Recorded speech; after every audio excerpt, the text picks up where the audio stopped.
шарҳи пурраи хабарҳоро пайгирӣ намоед.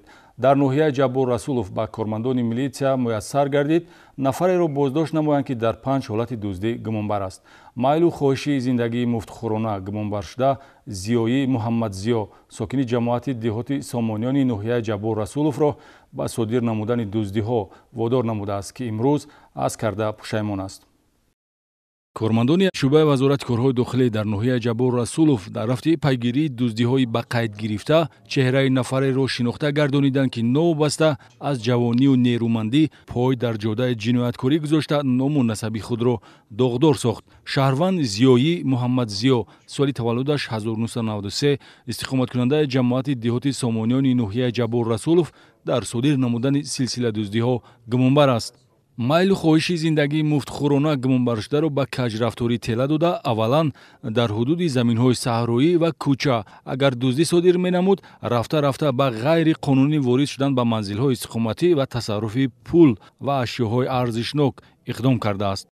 аккумулятор дуздагӣ дар ноҳияи Ҷаббор Расулов, телефон дуздагӣ дар ноҳияи Бобоҷон Ғафуров, гов дуздагӣ 12.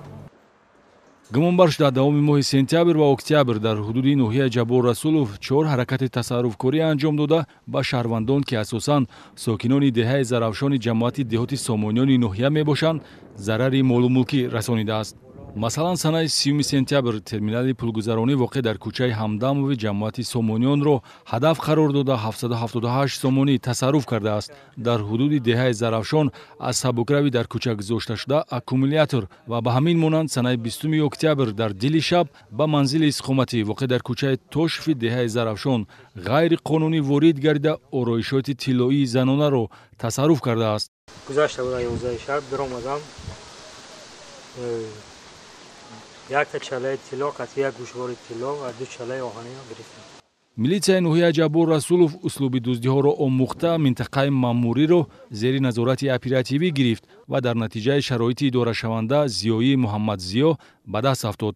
дар рафти фаъолияти оперативӣ ва ҳаракатҳои тафтишотӣ муайян шуд, ки гумонбаршуда моҳи июли соли 2020 дар ҳудуди ноҳияи Бобоҷон Ғафуров 12 сармоли калони шохдори 79 000 сомонӣ арзишдоштаро тасарруф кардааст.